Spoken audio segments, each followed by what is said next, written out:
नमो भगवते वासुदेवाय। ओम नमो भगवते वासुदेवाय। नारायणं नमस्कृत्यं नरं चैव नरोत्तमं देवीं सरस्वतीं व्यासं ततो जयमुदीरयेत्।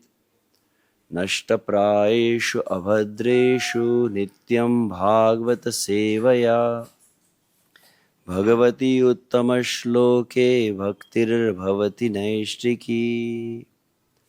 सर्वशास्त्राब्धिपीयूष सर्ववेदैकसत्फल सर्वसिद्धान्तरत्नाढ्य सर्वलोकैकदृक्प्रद सर्वभागवतप्राण श्रीमद्भागवत प्रभो कलिध्वान्तोदितादित्य श्रीकृष्ण परिवर्तित परमानंद पाठाय प्रेमवर्ष्य ते सर्वदा सर्वसेव्याय श्रीकृष्णाय नमोस्तुते।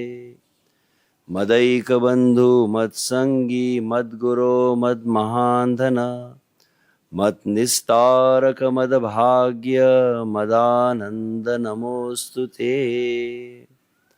असाधु साधुता दायिन्नाति नीचो चतारक हा नमुञ्च कदाचिन्मां प्रेम्णा हृदकण्ठयो स्फुरः।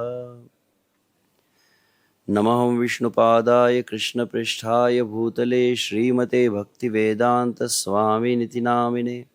नमस्ते सारस्वते देवे गौरवाणी प्रचारिणे निर्विशेषशून्यवादी पाश्चात्यदेशतारिणे। श्री कृष्ण चैतन्य प्रभु नित्यानंद श्री अद्वैत गदाधर श्रीवासादि गौरभक्तवृंद। हरे कृष्ण कृष्ण कृष्ण हरे हरे, हरे राम राम राम हरे हरे। हरे कृष्ण।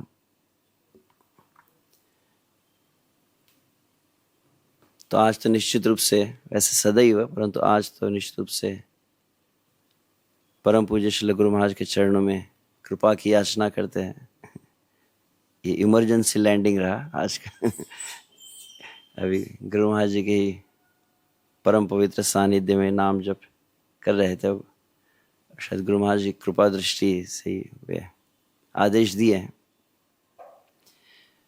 वैसे आप सभी की तरह मैं भी अत्यंत आतुरता से प्रतीक्षा कर रहा था परम पूज्य श्रीमान सार्वभौम प्रभु जी के मुखारविंद से श्रीमद् भागवत का जो प्रवाह चल रहा है। यह 7 दिनों का भगवान श्री कृष्ण का जन्म प्रकट उत्सव एक विशिष्ट तिथि को एक दिवस मनाया जाता है। भगवान श्री रामचंद्र जी का प्रकट उत्सव एक तिथि को, श्री कृष्ण चैतन्य महाप्रभु का राधाष्टमी महोत्सव, भगवान के प्रत्येक आविर्भाव एक विशिष्ट तिथि को होते हैं। परंतु उन सभी में भगवान का एक विशेष वांग्मय स्वरूप है श्रीमद् भागवत, जो लगभग 7 दिनों तक कलिकाल के जीवों पर कल्याण करने के लिए प्रकट हुआ है। जिस प्रकार से भागवत महात्म्य के शब्दों में कहा है, तेने वांग्मय मूर्ति प्रत्यक्षा वर्तते हरि, श्रवणात् दर्शनात् पाठात् सेवनात् पाप विनाशिनी। तो भगवान का वांग्मय स्वरूप है। और प्रारंभ में मैंने 4 श्लोकों का जो उच्चारण किया, वह श्रील सनातन गोस्वामी के द्वारा श्रीमद् भागवत को प्रार्थना की गई है। तो संक्षिप्त में उसके अर्थ से ही मैं प्रारंभ करने विचार किया। जहाँ पर श्रील सनातन गोस्वामी श्रीमद् भागवत स्तव, श्रील सनातन गोस्वामी सदा सर्वदा अपने साथ में श्रीमद् भागवत को रखते थे। वे श्रीमद् भागवत का पाठ करते थे। यही वृंदावन धाम में 6 गोस्वामी मिलकर भागवत की चर्चा आदि करते थे। तो उन्हीं के शब्दों में वे कहते हैं, सर्वशास्त्राब्धि पीयूष सर्व वेदैक सत्फल सर्व सिद्धांत रत्नाढ्य सर्वलोकैक दृक्प्रद, कि समस्त शास्त्र अब्धि, अब्धि मतलब समुद्र के समान है। तो जैसे समुद्र का मंथन करने पर अमृत प्राप्त होता है, वैसे ही समस्त वैदिक वाङ्मय यदि समुद्र का समान है तो उसका मंथन करके जो अमृत प्रकट हुआ है वो भागवत है। सर्व वेदैक सत्फलः, समस्त वेदों अगर वृक्ष के समान है, कल्पवृक्ष के समान, तो उसका जो परिपक्व फल है वह श्रीमद् भागवत है। सर्व सिद्धांत रत्नाढ्य, समस्त सिद्धांतों का जो रत्न शिरोमणि है वह श्रीमद् भागवत है। सर्व सिद्धांत रत्नाढ्य सर्वलोकैक दृक्प्रदः, कली काल के समस्त जीवों को वास्तविक दृष्टि प्रदान करने वाला श्रीमद् भागवत है। और विशुद्ध रूप से वैष्णवों के भक्तों के लिए कहा जाए तो सर्व भागवत प्राण श्रीमद् भागवत प्रभो, समस्त भागवतों के लिए जो व्यक्ति भागवत है, वैष्णव जन है, उनका जीवन और प्राण है भागवत। और जिस प्रकार से हम जब नाम जप के समय कई बार सुनते हैं तो हरि नाम को संबोधित करते हुए कहा जाता है हरि नाम प्रभु की जय, यहाँ पर श्रील सनातन गोस्वामी भागवत प्रभु कह रहे हैं। श्रीमद् भागवत प्रभो कली ध्वांतोदितादित्य श्री कृष्ण परिवर्तितः, और कलयुग को पूरी तरह से, कलयुग के प्रभाव को निरस्त करने वाला जो है, आदित्य के समान, सूर्य के समान जो प्रकट हुआ है वो कौन है? भागवत है। और भागवत है कौन? तो सनातन गोस्वामी कहते श्री कृष्ण परिवर्तित, स्वयं भगवान श्री कृष्ण ही प्रकट हुए हैं इस रूप में। बहुत सुंदर लगा एक भाव जब एक प्रवचन में सुन रहा था। बोले जब आप श्रीमद् भागवत को सुन रहे हैं, एक प्रामाणिक संप्रदाय में आचार्य जब श्रीमद् भागवत को पढ़ रहे हैं, इसका अर्थ क्या होता है? तो श्रीमद् भागवत को जब पढ़ा जाता है, श्रीमद् भागवत को सुना जाता है, मतलब साक्षात भगवान श्री कृष्ण आपके साथ बात कर रहे हैं, इस तरह से वे कहे। तो आगे सनातन गोस्वामी कहते हैं परमानंद पाठाय प्रेम वर्षी अक्षरायते, कि परम आनंद को प्रदान करने वाले भागवत है। और तो आगे कहते प्रेम वर्षी अक्षरायते, श्रीमद् भागवत का प्रत्येक स्कंद नहीं, प्रत्येक अध्याय नहीं, प्रत्येक श्लोक नहीं, प्रत्येक अक्षर जो है सामर्थ्य रखता है प्रेम की वर्षा करने के लिए। जिस प्रकार से अन्यत्र हम महाप्रभु के शब्दों में भी कहते हैं कृष्ण तुल्य भागवत विभु सर्वाशय प्रतिश्लोके प्रतिक्षरे नाना अर्थकय, वहां पर भी इसी बात को कहा गया है, कृष्ण तुल्य भागवत कहा गया है। साक्षात ये भागवत भगवान श्री कृष्ण है। जिस प्रकार से भगवान अनंत है, विभु है, वैसे ही भागवत भी अनंत है। जिस प्रकार से भगवान श्री कृष्ण का नित्य प्रति आप दर्शन करते हैं, भगवान श्री कृष्ण को श्रृंगारित किया जाता है, और जितने बार आप श्री कृष्ण का दर्शन करते उतनी बार श्री कृष्ण में, राधा श्याम सुंदर में, राधा गोविंद में, राधा रास बिहारी में नवीनता का अनुभव हम करते हैं। तो उसी भांति प्रति श्लोक प्रति अक्षर नाना अर्थकय कहा गया है। श्रीमद् भागवत का प्रत्येक श्लोक, प्रत्येक अक्षर जो है वह बहुत कई अर्थों को प्रकाशित करता है। और श्रील प्रभुपाद जी से पूछा गया कि श्रीमद् भागवत का एक श्लोक को यदि समझना हो तो लगभग समझने के लिए कितना समय चाहिए? तो एक स्थान पर श्रील प्रभुपाद जी कहते हैं श्रीमद् भागवत के एक श्लोक को समझने के लिए कम से कम 7 महीने चाहिए। श्रील प्रभुपाद जी के गुरु महाराज श्रील भक्ति सिद्धांत से महाराज श्रीमद् भागवत प्रथम स्कंद प्रथम अध्याय प्रथम श्लोक की जो व्याख्या की लगभग 40 दिनों तक चली है। तो इस तरह से भागवत इतना अधिक रसमय है। परमानंद पाठाय प्रेम वर्षी अक्षरायते सर्वदा सर्वसेव्याय श्री कृष्णाय नमस्ते, समस्त अवस्थाओं में, सभी परिस्थितियों में एक में जिसको आप सेव्य कर सकते हैं। जैसे पांचरात्रिक विधि और भागवत विधि, तो पांचरात्रिक विधि में कुछ शुचि आदि का विचार किया जाता है। अगर पवित्रता न हो तो आप श्री विग्रह की आराधना नहीं कर सकते हैं, उसके लिए विशिष्ट कुछ पात्रता होती है। परंतु हरिनाम और उसी प्रकार से श्रीमद् भागवत, यह पवित्रता और अपवित्रता का विचार किए बिना इसको हम धारण कर सकते हैं। और तब आगे वे कहते हैं, मदैक बंधु मत संगी मद गुरो मद महांधन मद निस्तारक मद भाग्य मदानंद नमोस्तुते। यह सनातन गोस्वामी का व्यक्तिगत अनुभव और साक्षात्कार वे कह रहे। भागवत को आप सिर्फ किताब मानते हैं, हम केवल एक ग्रंथ मानते हैं, परंतु सनातन गोस्वामी अनुभव क्या करे, मदैक बंधो, श्रीमद् भागवत ही मेरा एकमेव सगा संबंधी बंधु है। मत्संगी, मदैक बंधु मत्संगी, मदगुरो मद महांधन, मेरा वास्तविक कोई गुरु है तो वह श्रीमद् भागवत है जो मुझे नित्य प्रति शिक्षा प्रदान करता है। और मेरे जीवन की कोई एकमेव संपत्ति है तो कोई गाड़ी बंगला आदि नहीं है, भागवत ये ग्रंथ मेरे जीवन की एकमेव संपत्ति है। मद निस्तारक मद भाग्य, और मेरे जीवन का उद्धारक और मेरे जीवन का सर्वश्रेष्ठ सौभाग्य श्रीमद् भागवत है। मदानंद नमोस्तुते, और मेरे जीवन का सर्वश्रेष्ठ आनंद यह श्रीमद् भागवत है। और अंततः वे कहते हैं, कैसा भागवत है, तो असाधु साधुतादायिन नाति नीचोच तारक, जो असाधुत्व का नाश करके साधुत्व प्रदान करता है, अत्यंत नीच का भी जो उद्धार कर देता है, वह भागवत है।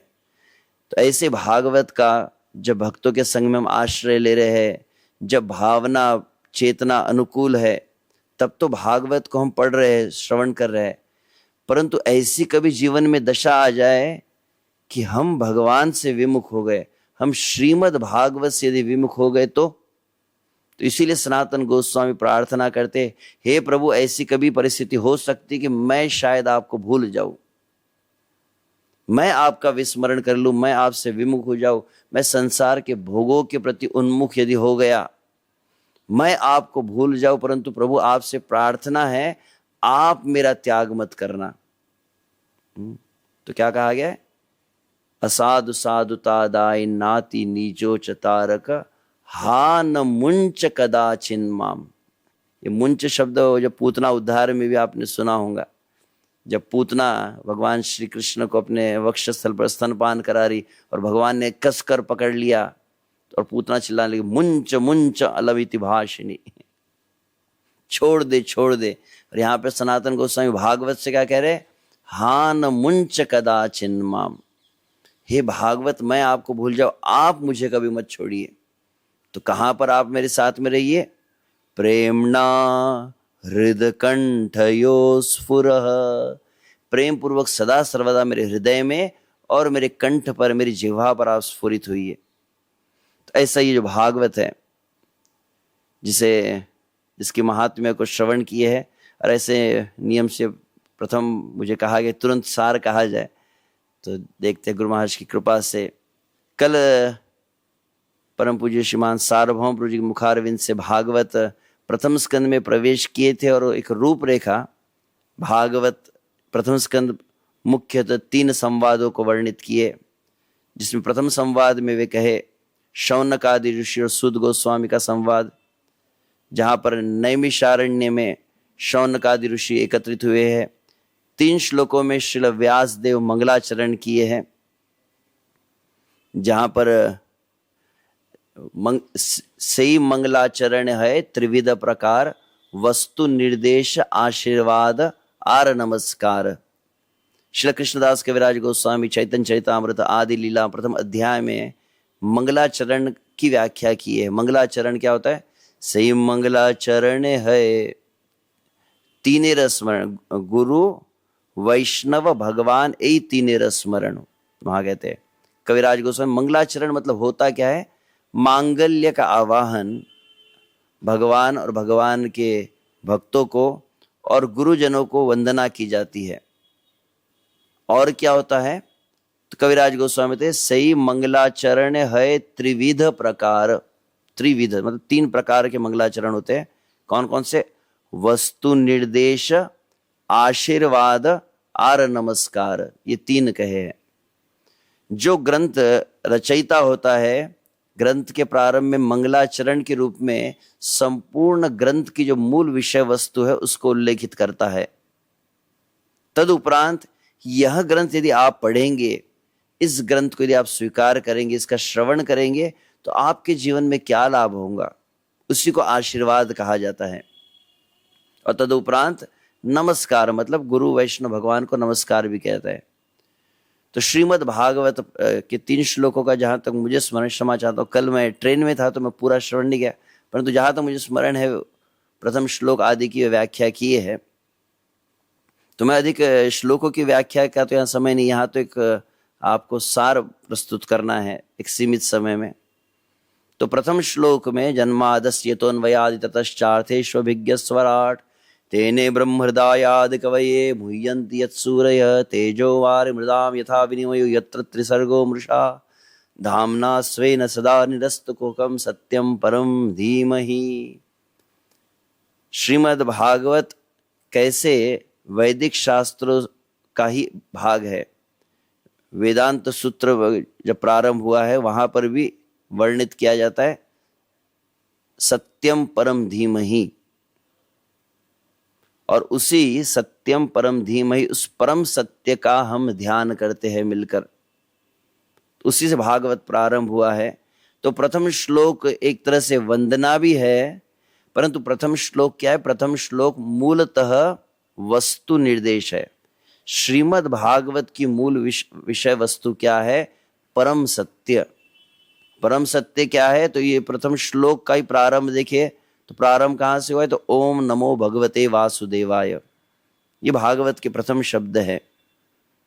तो परम सत्य जो है वसुदेव नंदन श्री कृष्ण को नमस्कार किया गया है, जो परम भगवान है।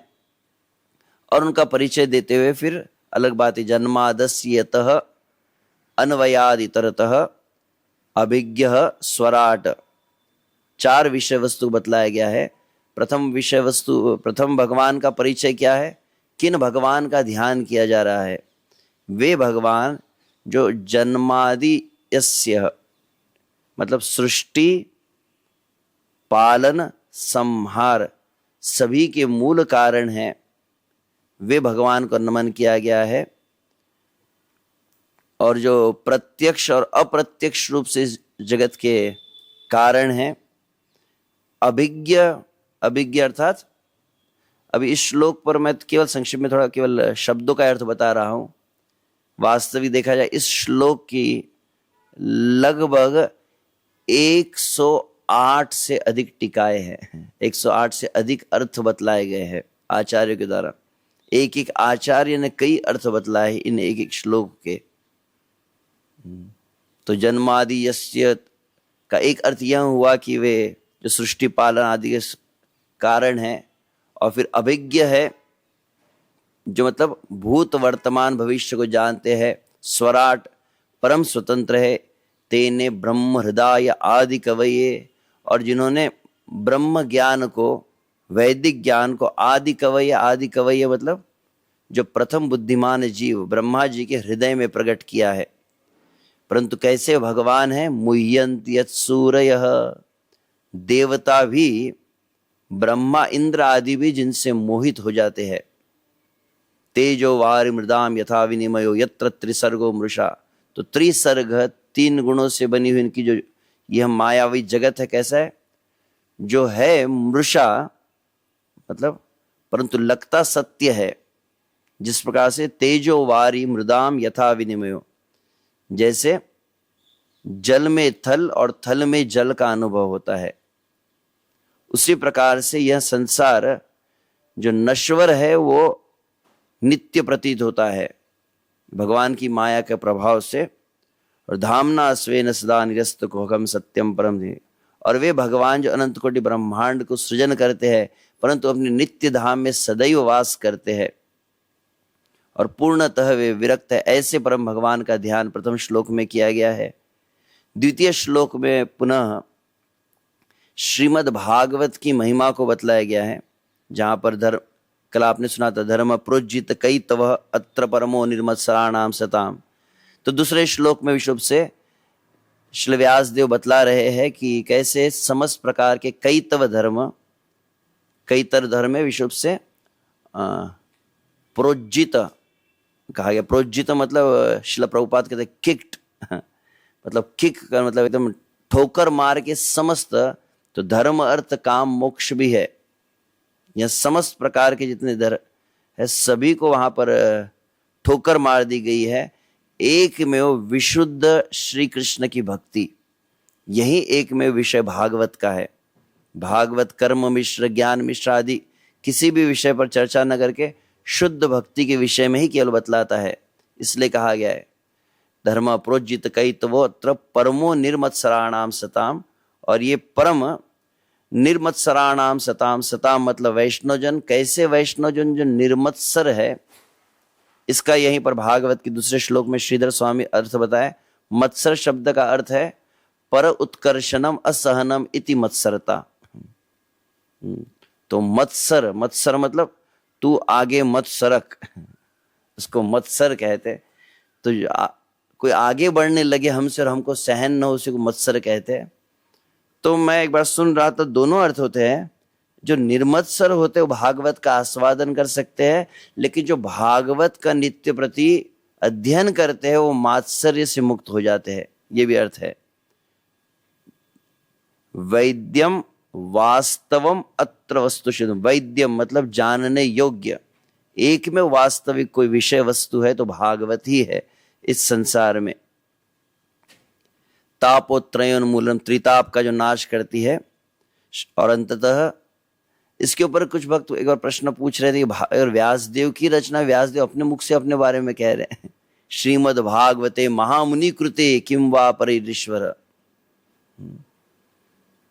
तो ये श्रीमद् भागवत की जो रचना की गई है, अगर श्रीमद् भागवत आपके जीवन में है, अन्य किसी शास्त्र किसी ग्रंथ की आवश्यकता नहीं है। इसे कहा जाता है भागवत की अनन्य निष्ठा। और ऐसी अनन्य निष्ठा जब आ जाए कि अब और कुछ जीवन में मुझे आवश्यकता नहीं है, जिस प्रकार से श्री कृष्ण की भक्ति में निष्ठा का क्या लक्षण होता है, तो कहते कृष्ण भक्ति कैले सर्व कर्म कृत है। श्री कृष्ण की भक्ति करने से मुझे और कुछ अब करना मेरे लिए शेष नहीं रहा। उसी भांति जब भागवत को श्रवण करने के लिए बैठते हैं, भागवत को अध्ययन के लिए बैठते हैं, अब इससे बढ़कर संसार में अनंत कोटि ब्रह्मांड में मेरे लिए कोई श्रेष्ठ कार्य है ही नहीं।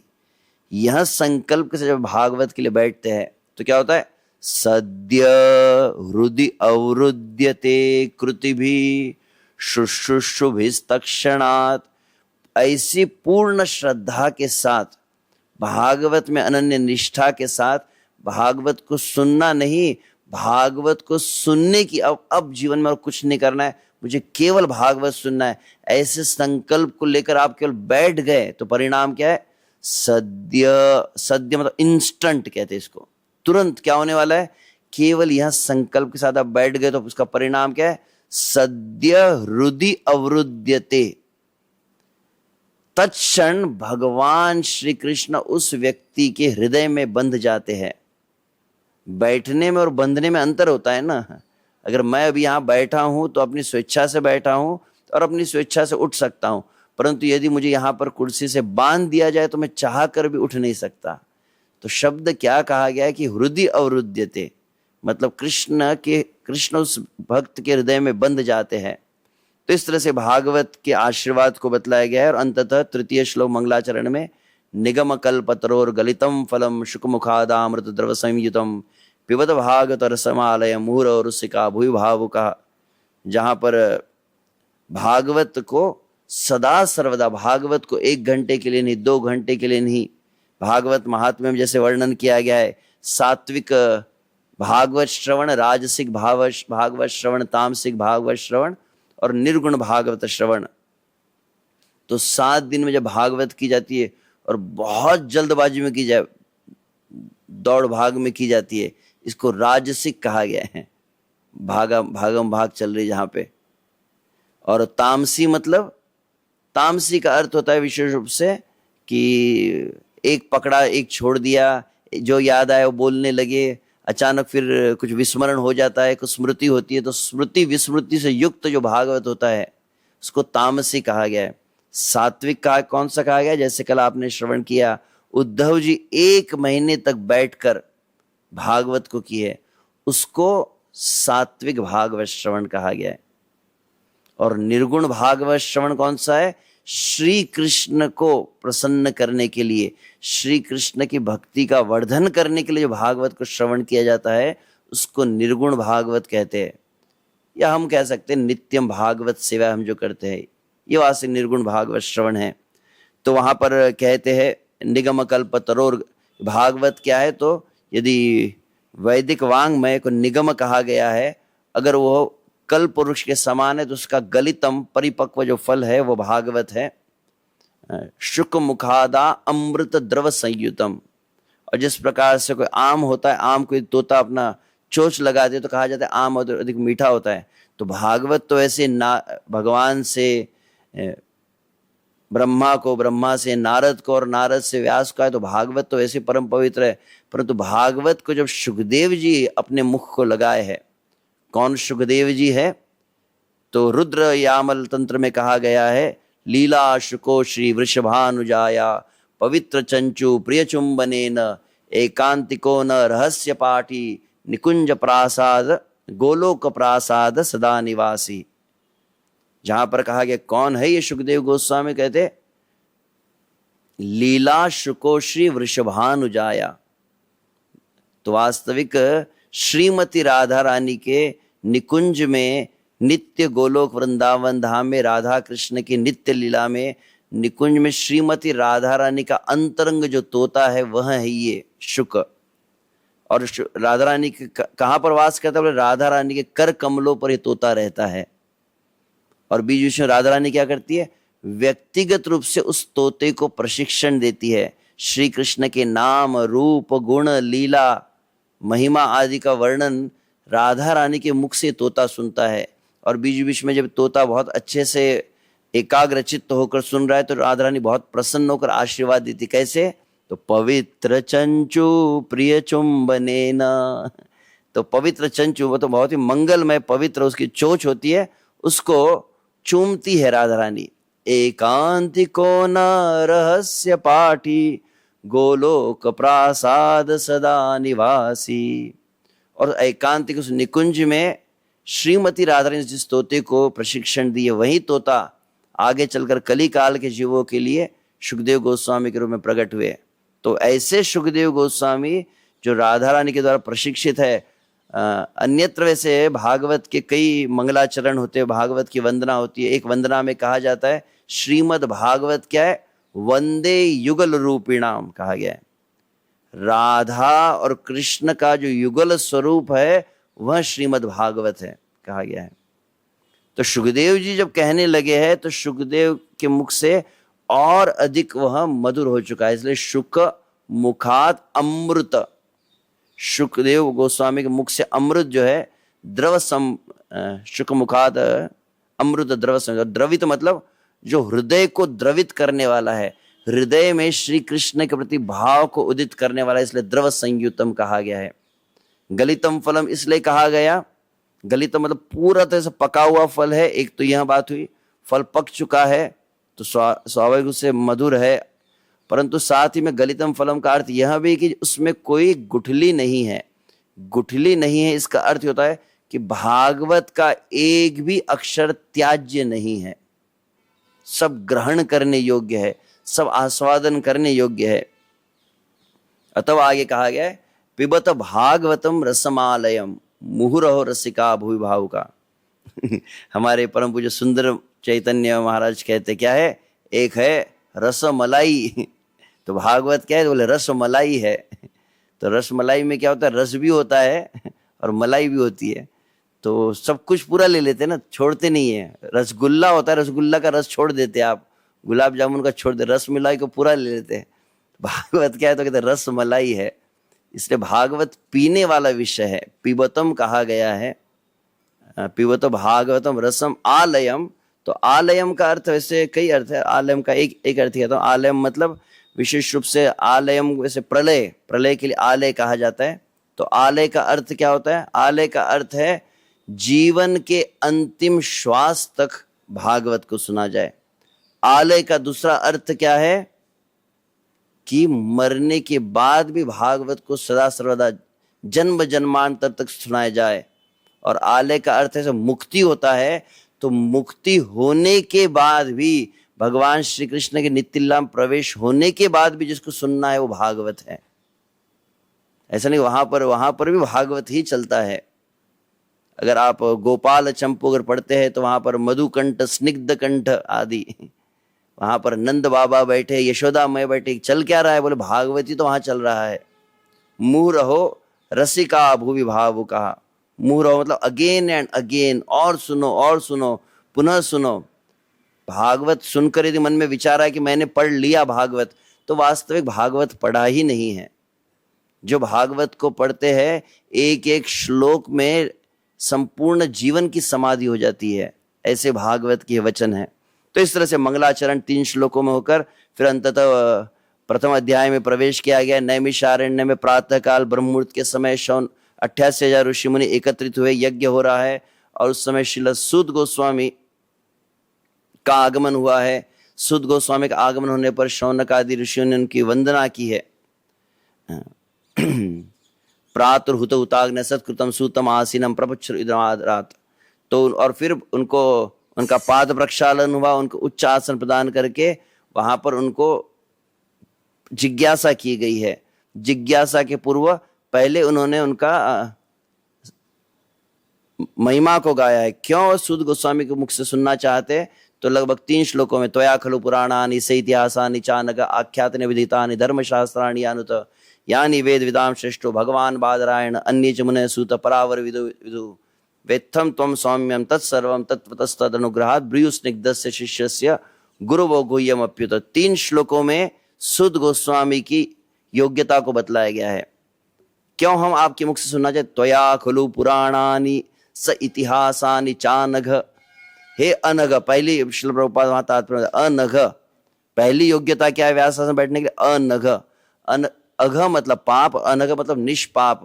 और निष्पाप का सरल अर्थ है जो 4 नियमों का पालन करते हैं वे। तो आपने क्या किया है? खलु पुराणानि से इतिहासानि चानघ। आपने समस्त वैदिक शास्त्रों का, विशुभ से प्रभुपाद वहां पर षट दर्शन आदि कहते हैं, जो भागवत को कहता है उस पर ये सब ज्ञान होना चाहिए। तो आख्यात्यानि अपि अदित्यानि धर्मशास्त्राणि यान्युतः। विशेषता क्या है? आपने भागवत को बहुत अच्छे से पढ़ा भी है, समस्त वैदिक शास्त्रों को पढ़ा है और पढ़ाया भी है। तो आप दोनों अभ्यस्त है दोनों बातों में। और उसके बाद कहते हैं, अच्छा अगला श्लोक जो है, यानी वेद विदाम श्रेष्ठो भगवान बादरायण अन्ये च मुनयः सूत परावर विदु। दूसरा श्लोक में, तो पहली श्लोक में कि उन्होंने शास्त्र का अध्ययन किया है और उससे वो अपना जीवन पवित्र है उनका। दूसरे श्लोक में परंपरा के साथ उनका जो संबंध है। तो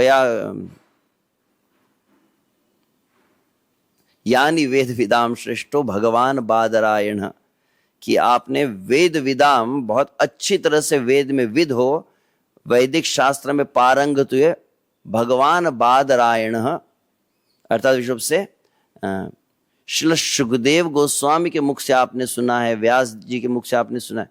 तो बादरायण मतलब विशुभ सुखदेव गोस्वामी जिनको भगवान कहा जा रहा है, उनके मुख से सुना है। तो कभी कभी क्या होता है, कुछ भक्त क्या करते हैं, बोले मैं और मेरे गुरु महाराज, सिर्फ मैं गुरु महाराज से सुनूंगा और किसी नहीं सुनूंगा। तो केवल एक से नहीं सुना है। दूसरा शब्द, दूसरा लाइन में क्या कहता है, अन्ये च मुनयः सूत परावर विदो विदुः, और अन्यों के मुख से भी सुना है। तो दीक्षा गुरु है, शिक्षा गुरु जन है, अन्य वैष्णव जन है, सभी के मुख से हमें भगवान की कथा को श्रवण करना चाहिए। तो परंपरा में आए हुए समस्त वैष्णव के मुख से श्रवण करना, ये दूसरी योग्यता हुई।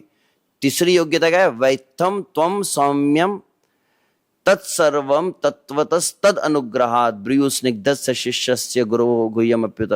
पहली आपके जीवन में पवित्रता हो, दूसरा आप अच्छी तरह से वैदिक शास्त्र अध्ययन करें, उसके बाद कहा गया परंपरा के साथ आप श्रवण करें, लेकिन आवश्यक क्या है, केवल सुनकर कृपा ज्ञान प्रकट नहीं होता है। एक होता है इंटेलेक्चुअल ज्ञान, बौद्धिक ज्ञान प्राप्त होता है, आध्यात्मिक ज्ञान कृपा के द्वारा प्राप्त होता है। कृपा कैसे हुई, तो वैत्थम त्वम सौम्यम तत्सर्वम, आपने बहुत ही नम्र भाव से आप सभी भक्तों के बीच में रहे, समस्त गुरुजनों के सामने नम्रता आपने प्रदर्शित की, उनकी सेवा भी आपने की। वेत्थम त्वम सौम्यम वेत्थम त्वम सौम्यम तत्सर्वम तत्वतस् तद अनुग्रहात्, तो आपने बहुत ही नम्रता से उनकी सेवा के परिणाम क्या हुआ, उनके अनुग्रह से, उनकी कृपा से तत्व आपके हृदय में प्रकट हो गया। ब्रूयु स्निग्धस्य शिष्यस्य, आप बोली क्यों, क्योंकि आप सबसे अच्छे शिष्य बने हो और आपने गुरुजनों के स्निग्ध को, स्नेह को प्राप्त किया है, वात्सल्य को प्राप्त किया है। गुरु वो गोवियम अप्युत। तो इस तरह से 3 श्लोक में मंगलाचरण है, 3 श्लोक में सूत गोस्वामी को जिज्ञासा के महिमा को गाया गया है। तब प्रथम अध्याय में 6 प्रश्न है। 6 प्रश्न में सबसे पहले कहते कि विशेष रूप से कलयुग प्रारंभ हो चुका है, इसलिए जस्ट मिनट,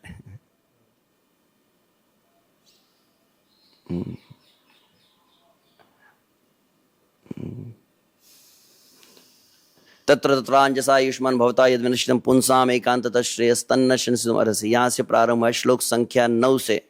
प्रथम प्रश्न, 6 प्रश्न ही संपूर्ण भागवत है।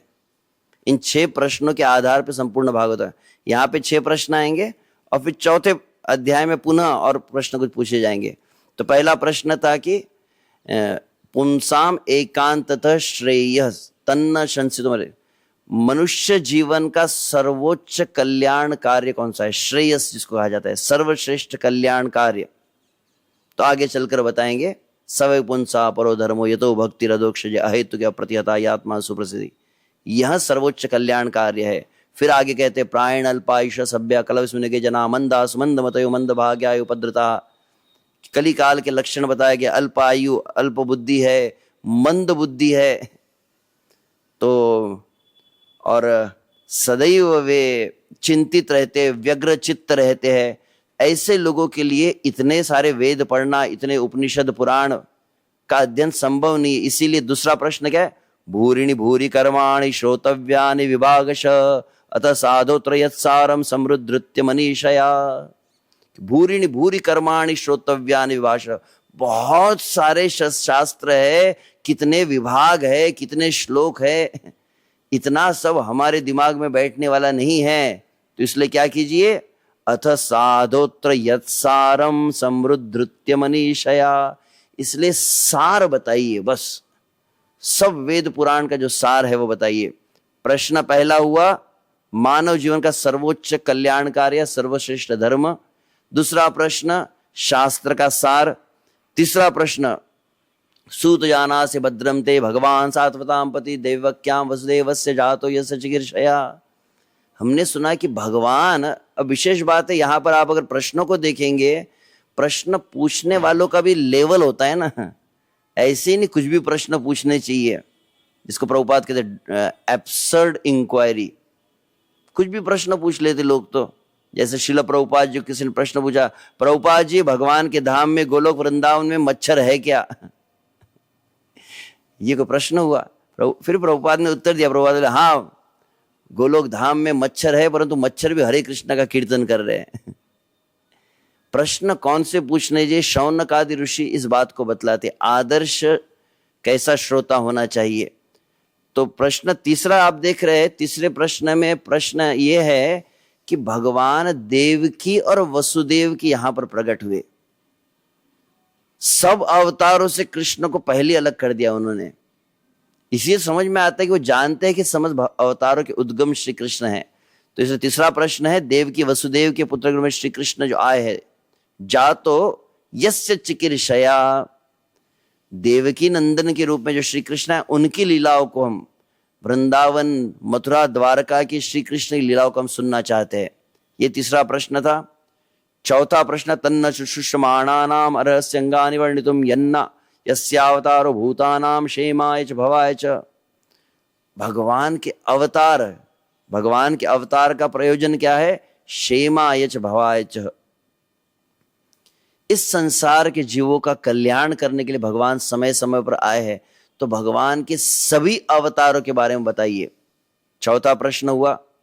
उसके पश्चात 2 श्लोकों में, एक श्लोक में नाम की महिमा, श्लोक संख्या 14 में, श्लोक संख्या 15 में वैष्णव संगति की महिमा है। और तब आगे वो कहते हैं कि भगवान ने जितने अवतार लिए हैं उन अवतारों की भी कथा बताइए। तो तीसरा प्रश्न था कृष्ण की लीला बताना है। चौथा प्रश्न हुआ समस्त अवतारों के बारे में बताइए, जो तीसरे अध्याय में वर्णन किया जाएगा। और 5वां प्रश्न अवतारों की कथा को, अथ आख्या ही हरेर धीमन अवतार कथा शुभा लीला विदत स्वैरम ईश्वरस्यात्म मायया। तो इस तरह से अथ आख्या ही हरेर धीमन अवतार कथा शुभा, हरि के शुभ अवतारों की कथा बतलाइए। आपके पास टाइम है क्या? हमारा टाइम तो पूरा हो रहा है। तो वहां पर क्या कहे, कितना सुंदर। इस वचन को मुझे पढ़ता हूं, मुझे परम पूज्य राधा गोविंद महाराज जी की कथा याद आती है। जैसे ही वहां पे घड़ी देख रहे थे सूत गोस्वामी और विचार कर रहे थे कितनी देर तक मुझे प्रवचन देना है, तो तुरंत शौनकादिश ने कहा वयम तु न वित्रुप्याम उत्तम श्लोक विक्रमे यशुणताम रसज्ञानाम स्वादु स्वादु पदे पदे। कि हमारी तृप्ति नहीं हो रही है, आप बोलते जाइए, बोलिए और बोलिए। यत् शुणताम रसज्ञानाम स्वादु स्वादु पदे पदे, और अधिक इसको हम सुनना चाहते हैं। और विश्व से क्या हुआ है? कलयुग आ चुका है। कलिम आगतम आज्ञाय क्षेत्रेस्मिन् वैष्णवे वयम आसीना दीर्घ सत्रेण कथायाम सक्षणा हरे। इस पर परम पूज्य राधा गोविंद महाराज बहुत सुंदर बतलाए। कलिम आगतम आज्ञाय, कि हमको पता चल गया है कि कलयुग का प्रारंभ हो चुका है। इसलिए क्षेत्रे अस्मिन वैष्णवे वयम, इस नैमिषारण्य क्षेत्र में हम सब एकत्रित हुए हैं। किस लिए एकत्रित हुए? महाप्रसाद खाने के लिए? नहीं। आसीना दीर्घ सत्रेण कथायाम सक्षणा हरे, ये बात है। ऐसे श्रोता होना चाहिए। हमारा कैसा होता है? बोले हम दुनिया भर के काम करेंगे, परिवार को देखेंगे, शरीर को देखेंगे और दुनिया भर के कर्तव्य करते हुए अंततः कुछ समय निकाल लेंगे। इतना अधिक गुरु महाराज प्रोत्साहित कर रहे हैं, तो कुछ समय निकाल कर हम भागवत को सुन लेंगे। तो हमारे जीवन की अन्य प्राधान्यताओं के बाद जो समय बचता है उसको हम भागवत के लिए देते हैं।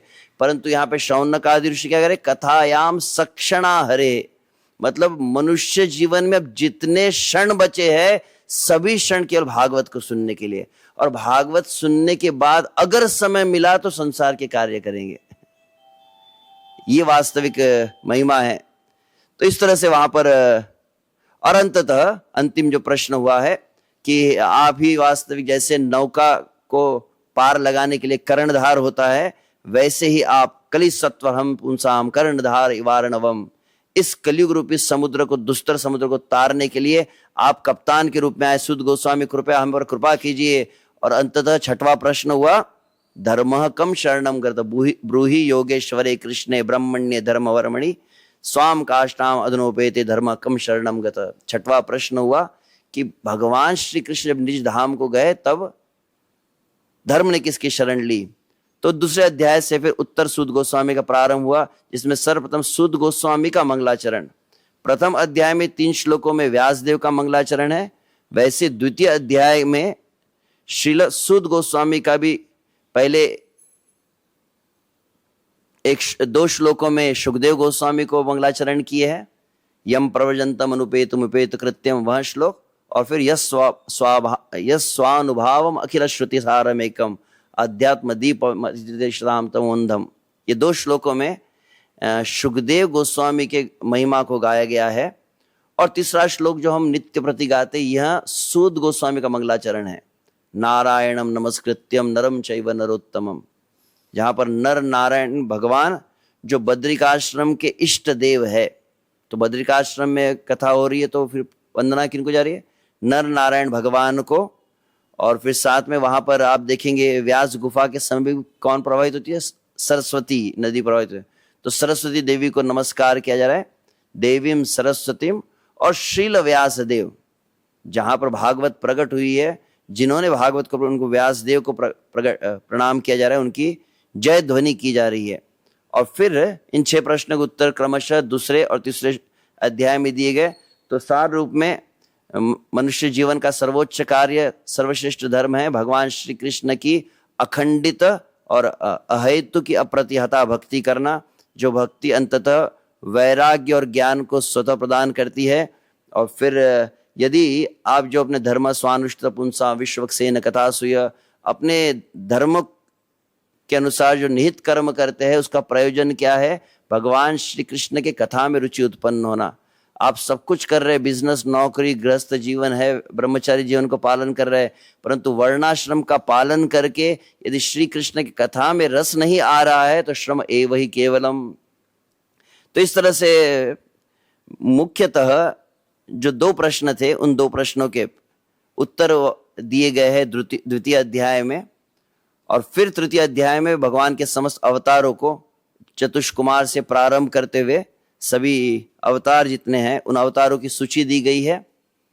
और तब अंततः उस तृतीय अध्याय के अंत में तो श्री कृष्ण स्वयं भगवान है, इस बात को बतलाया गया है। एते चांश कला पुंस कृष्णस्तु भगवान स्वयं, कि अन्य सभी क्या है? अन्य सभी कलाएं है, अंश है, अवतार आदि है, परंतु स्वयं भगवान श्री कृष्ण है।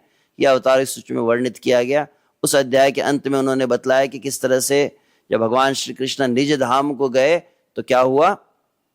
पुराणार को अधुनोदितः, श्रीमद् भागवत में भगवान श्री कृष्ण प्रवेश किए और भागवत के रूप में भगवान श्री कृष्ण प्रकट हुए।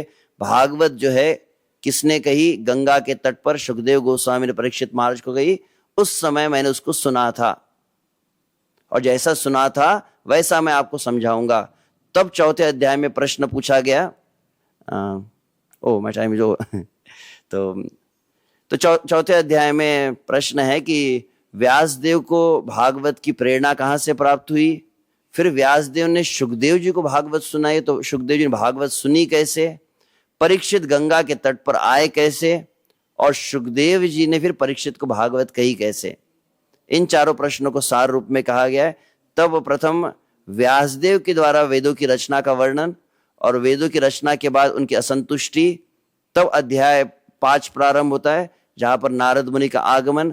नारद मुनि श्रील व्यासदेव के समस्त वैदिक शास्त्र के संकलन की भर्त्सना करते हुए कहते हैं कि आपने सब कुछ कहा है, परंतु वासुदेव महिमा न अनुवर्णितः यथा धर्माचार्ता मुनिवर्यानुकीर्तिता न तथा वासुदेवस्य महिमा अनुवर्णिता। आपके संकलन का दोष क्या है कि आपने धर्म अर्थ काम मोक्ष की बहुत बातें की, परंतु श्री कृष्ण का डायरेक्ट गुणगान नहीं किया है। 5वें अध्याय में उसी को बताया है कि भगवान श्री कृष्ण की भक्ति जो है वो कैसे सर्वश्रेष्ठ है और उनकी महिमा को गान करना यही समस्त जीवों का एकमेव कर्तव्य है। और तब अंततः how I came to Krishna consciousness प्रश्न पूछा गया कि आपको यह सब कैसे ज्ञान प्राप्त हुआ। तब वहां पर उन्होंने अपने जीवन की कथा बताई कि कैसे यह भक्ति जो है मुझे प्राप्त हुई। ये भक्ति वेदांतों के द्वारा अपने पूर्व जन्म जब मैं दासी पुत्र था और अंततः भगवान श्री कृष्ण का दर्शन हुआ, हृदय में भगवान श्री कृष्ण अनुग्रह प्रदान किया और जीवन के अंत में जैसे मैं देह त्याग किया तो आध्यात्मिक शरीर प्राप्त हुआ है। भगवान ने देवदत्ताम इमाम वीणा स्वर ब्रह्म विभूषिताम, भगवान ने नारद मुनि को स्वर ब्रह्म विभूषिताम, ब्रह्म स्वर से आभूषित वीणा प्रदान की जो ब्रह्मनाद को करती रहती है। तो इस तरह से वहां पर नारद मुनि अपना, तो 6वें अध्याय में नारद मुनि का अपना जीवन कथा को बतलाया गया है। और अंततः तब नारद मुनि ने आदेश दिया कि कृपया आप श्रीमद् भागवत की रचना करो। तो 7वें अध्याय के प्रारंभ में व्यासदेव सरस्वती नदी के तट पर बैठे हैं, भक्ति योग में अपने मन को पूर्णतः स्थित किया है। तब साक्षात भगवान का दर्शन और भगवान के बगल में भगवान की माया का दर्शन और जीव का दर्शन हुआ है। और देखा कि वह जीव जो है माया के प्रभाव से भगवान से विमुख हो चुका है। तो अनर्थोपशमम साक्षात भक्ति योगम अदक्षुदे लोकस्य अजानतो विद्वांस चक्रे सात्व संहिताम। अनर्थों के कारण जीव भगवान का अनुभव नहीं कर पा रहा है। तो अनर्थों का शमन कैसे होगा, अनर्थों का नाश कैसे होगा?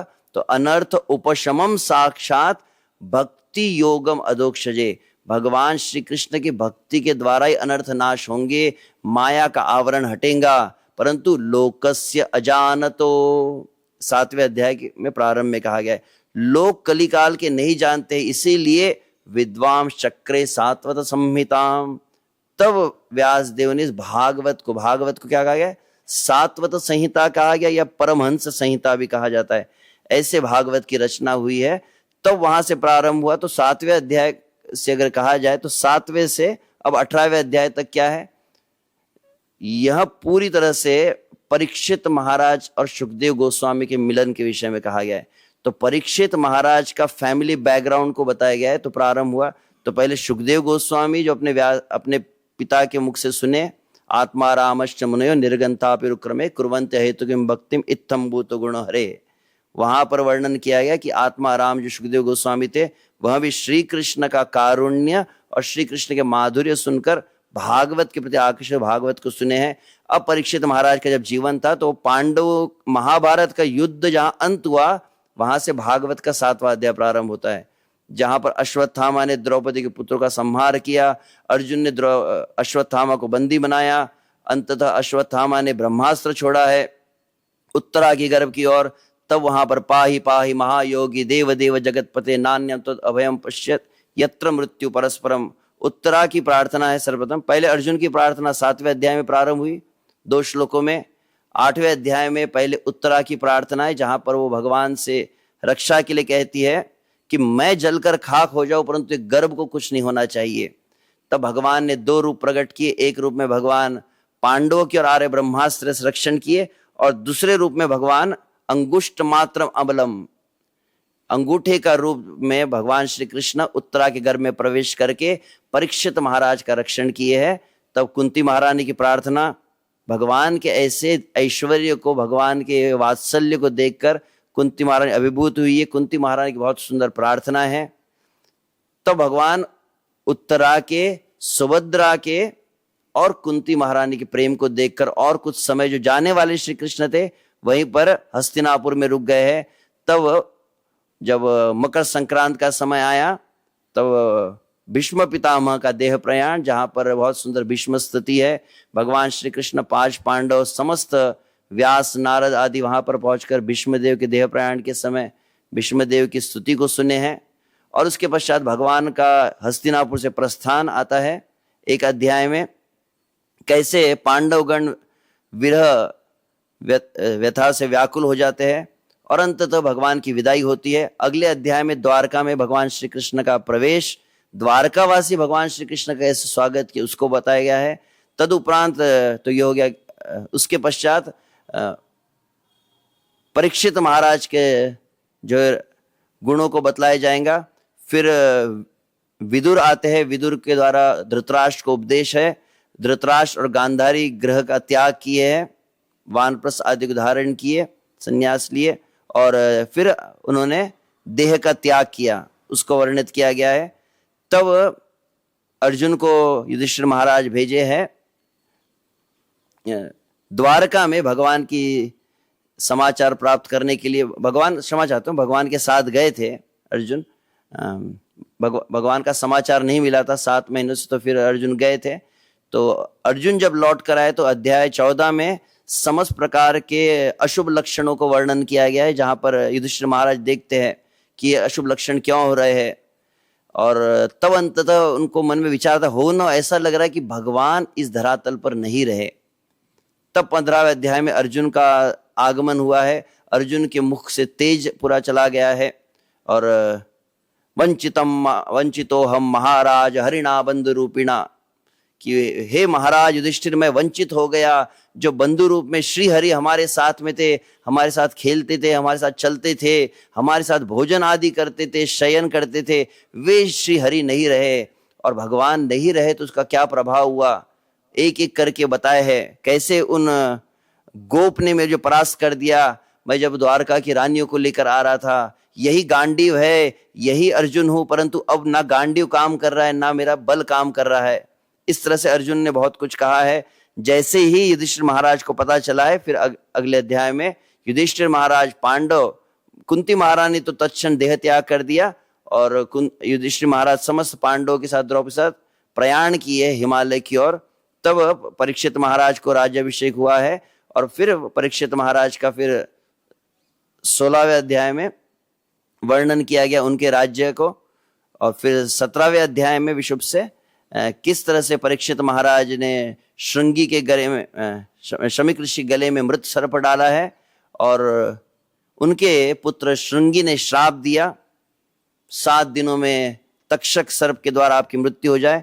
जैसे ही यह समाचार प्राप्त होने के पहले, वैसे आप 18वें अध्याय प्रारंभ में देखेंगे, जैसे ही परीक्षित महाराज लौटकर अपने राज्य में, उनके मन में विचार आ गया कि निश्चित रूप से आज मुझसे कुछ ब्राह्मण का अनादर हुआ है, उसका परिणाम क्या होना चाहिए, मेरा समस्त ऐश्वर्य से मैं हीन हो जाना चाहिए, मुझे मृत्युदंड प्राप्त होना चाहिए आदि वे अपने मन में पहले विचार कर लिए थे।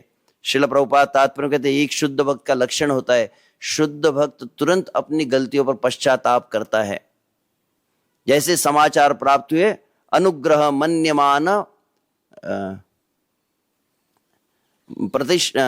कृष्णांग्री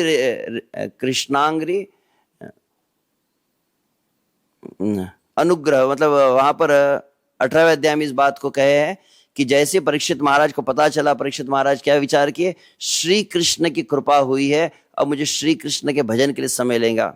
तो तत्क्षण फिर परीक्षित महाराज गंगा के तट पर पहुंचे हैं। समस्त ब्रह्मांड से ऋषि मुनि वहां पर आए हैं परीक्षित महाराज के सामने। और तब वहां पर परीक्षित महाराज ने कहा कि धन्य है ये मृत्यु के समय मैं गंगा के तट पर समस्त साधुजनों के साथ में हूं, तो अब मुझे मृत्यु आए, तक्षक सर्प दंश कर ले, मुझे कोई चिंता नहीं है। और प्रार्थना की है कि अब मुझे पुनः जन्म मिले, पुनश्च भूयात् भगवती अनंते रति प्रसंगा सदाश्रयेषु। जहां पर कहते मुझे पुनः जन्म मिला, मुक्ति नहीं मिली तो भी चलेगा, परंतु अगले जन्म में क्या होना चाहिए, सबसे पहले भगवान श्री कृष्ण में प्रेम हो, भक्तों के साथ भक्तों का आश्रय, भक्तों का संग हो और समस्त जीवों के प्रति मैत्री भाव हो। और तब अंततः सुखदेव गोस्वामी का आगमन हुआ है, जहां पर परीक्षित महाराज ने जिज्ञासा आदि की है। तो क्षमा चाहता हूँ, पद्माली प्रभु चाहते थे 3 स्कंद का सार हो, परंतु मैंने एकदम फास्ट फॉरवर्ड में केवल प्रथम स्कंद के अंत तक पहुंच पाए। तो परीक्षित महाराज की जिज्ञासा से कल श्रवण कर सकते हैं।